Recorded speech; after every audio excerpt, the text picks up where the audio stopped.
प्यारे बच्चों, एक नई क्लास में फिर आपका स्वागत है। जैसे कि हमसे पहले हमने पढ़ा नाउन, पार्ट्स ऑफ स्पीच का जो पहला टॉपिक था वो नाउन था। अब ये दूसरा टॉपिक की हम बात करें तो दूसरा टॉपिक है प्रोनाउन। प्रोनाउन की परिभाषा क्या है?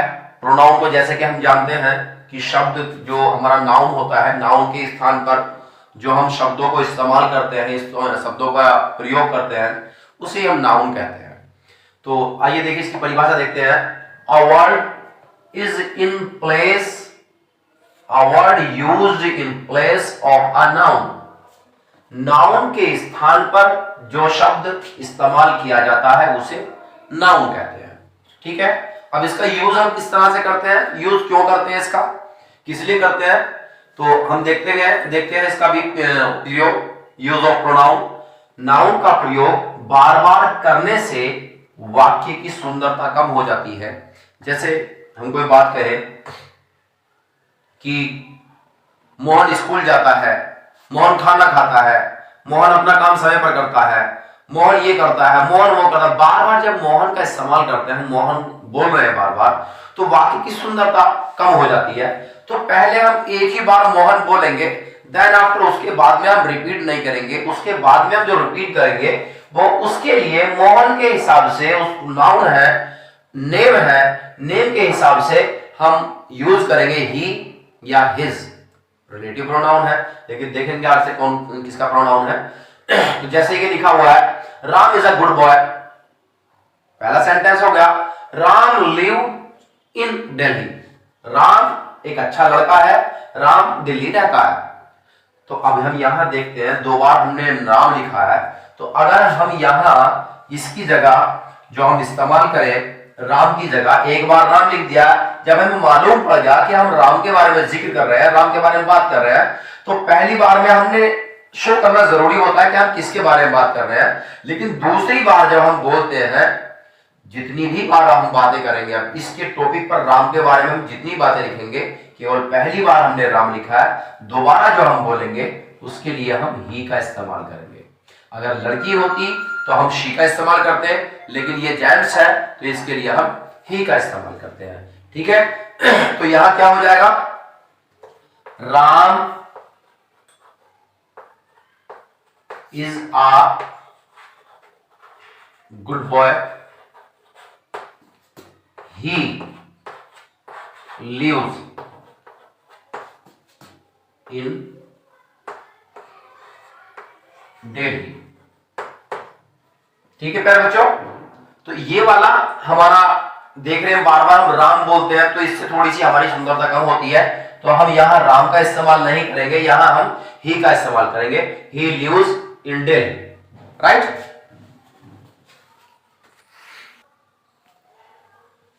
प्यारे बच्चों, अब आगे हम देखते हैं काइंड्स ऑफ प्रोनाउन, प्रोनाउन के प्रकार। तो प्रोनाउन के प्रकार में हम बारी बारी से देखेंगे। नंबर 1 है पर्सनल प्रोनाउन, व्यक्तिवाचक संज्ञा। तो व्यक्तिवाचक, पर्सनल से जैसे हमें लगता है पर्सन, आपने पढ़ा होगा कि पर्सन 3 होते हैं, first person, second person and third person.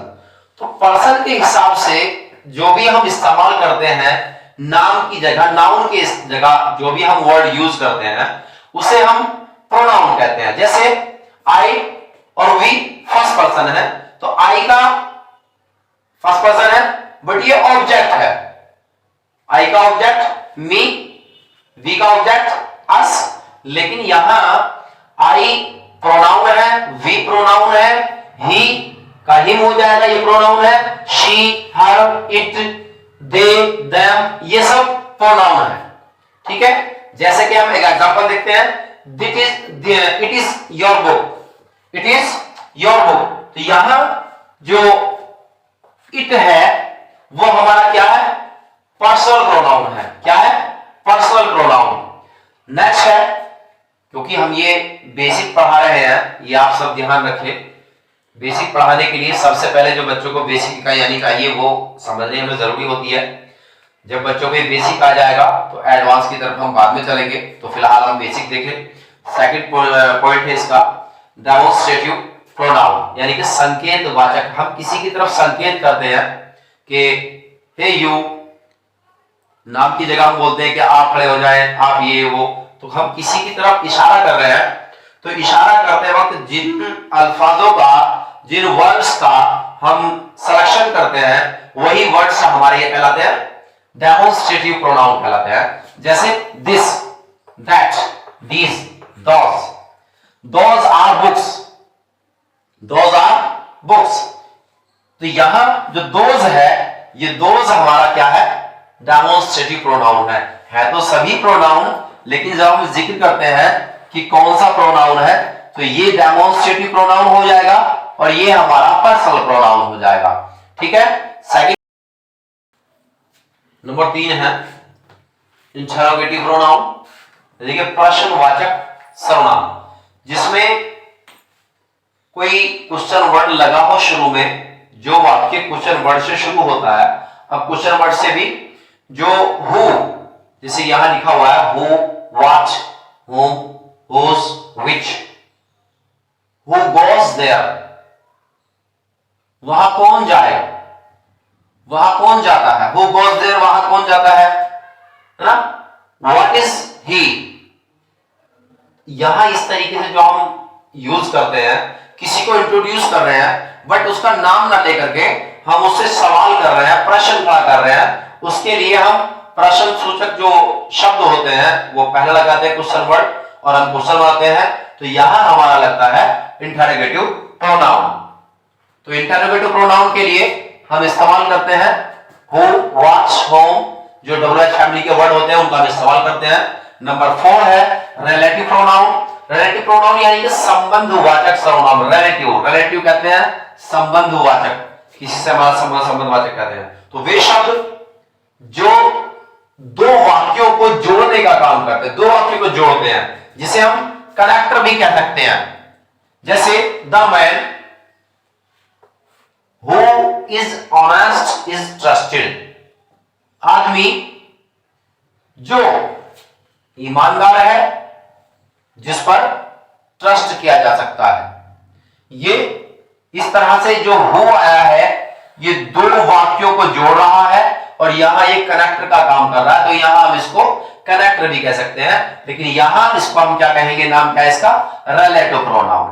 क्या नाम है इसका, रिलेटिव प्रोनाउन। नेक्स्ट चलते हैं नंबर 5 पर। नेक्स्ट नंबर 5 पॉइंट है रिफ्लेक्सिव प्रोनाउन, निश्चयवाचक सर्वनाम। जैसे कि नाम से मालूम पड़ रहा है, रिफ्लेक्सिव, किसी चीज पर रिफ्लेक्स करना, जिसका प्रभाव सीधा सब्जेक्ट पर पड़े। कोई वर्ड होता है ऐसा जिसका प्रभाव सीधा सब्जेक्ट पर पड़ता है। उनमें जो वर्ड यूज होते हैं, myself, himself, yourself, ourself, themself. तो एक एग्जांपल है आई हर्ट माई सेल्फ, मैंने खुद को चोट पहुंचाई, मैंने खुद को चोट पहुंचाई, यानी कि वो काम जो हो रहा है किस पर असर हुआ, सब्जेक्ट पर, मैंने खुद को चोट पहुंचाई। ठीक है, तो ये खुद पर असर पड़ा, उसका सब्जेक्ट पर असर पड़ा है। नेक्स्ट है एम्फैटिक प्रोनाउन, दृढ़ता या बलात्मक सर्वनाम। बलात्मक यानी कि वो किसी चीज पर बल देता है, तो उसी से बना है बलात्मक, किसी चीज पर बल देता है। जैसे उसमें भी जिस तरह से हमारे myself, yourself, himself, ourself use हुए थे, एम्फैटिक में भी myself, himself, yourself, itself और देमसेल्फ यूज होते हैं, लेकिन दोनों की कंडीशन अलग होती है। दोनों के जो अर्थ होते हैं उस अर्थ के हिसाब से हम पता लगाते हैं कि यहां रिफ्लेक्सिव प्रोनाउन है या एम्फैटिक प्रोनाउन है।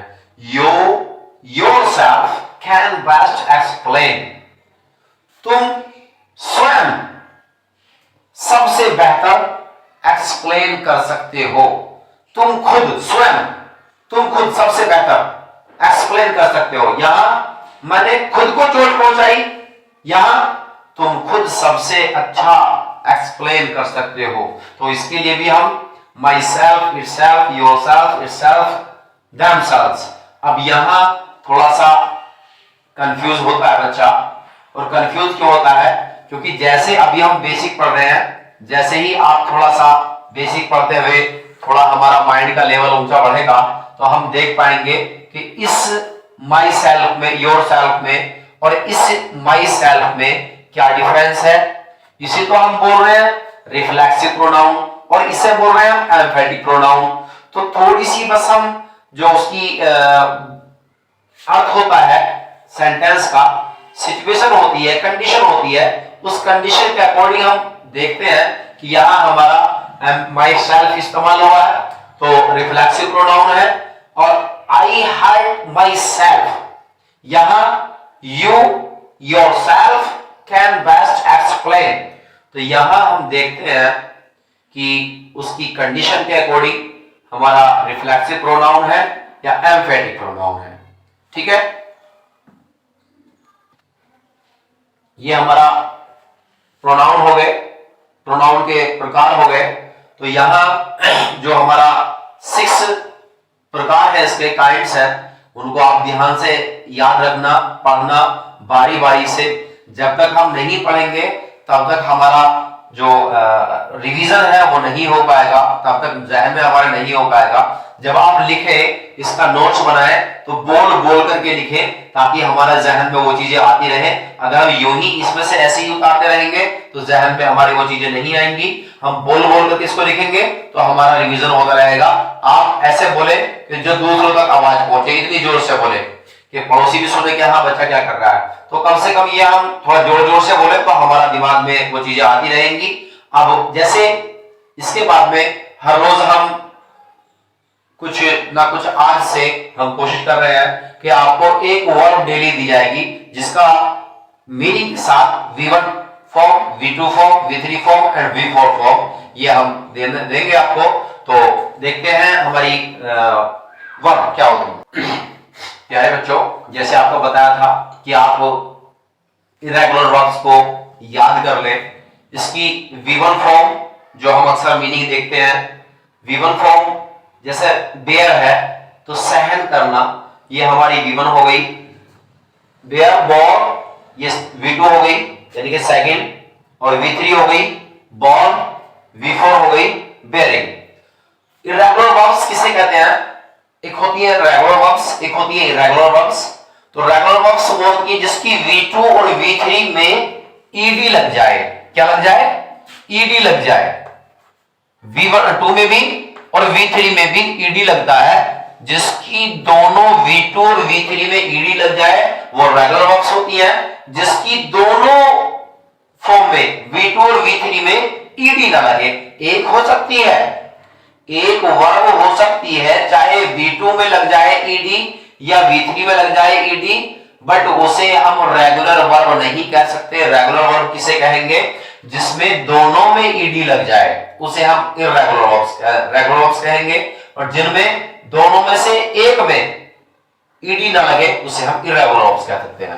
तो देखेंगे कि हम इंग्लिश को सीखने के लिए धीरे धीरे हम अपना अलग कदम उठाते चल रहे हैं। तो सेकंड पार्ट जो हमारा देख रहे हैं हम, वो तो हम ग्रामर का बेसिक देख ही हैं, लेकिन उससे साथ साथ हम मीनिंग्स भी देखते रहे अपने, इससे मीनिंग भी हमारे याद हो जाएंगे, वर्ड बैंक भी हमारा मजबूत हो जाएगा। दूसरी चीज हमारी तो V1, V2, V3 फॉर्म होती है, ये भी हमारी मजबूत हो जाएगी।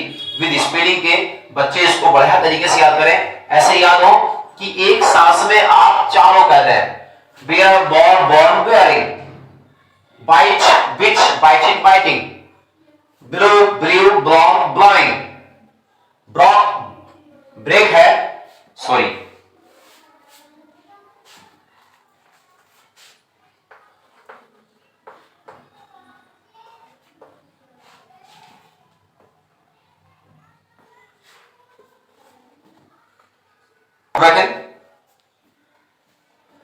Break, broke, broken, breaking. यह हमारी 4 वर्ब हैं। इनको चारों को याद करना, बिल्कुल एक ही फ्लो में ये हमारे मीनिंग उतारने हैं। ये हमारी इंग्लिश में V1 होती है, ये V2 होती है, ये V3 होती है, ये V4 होती है।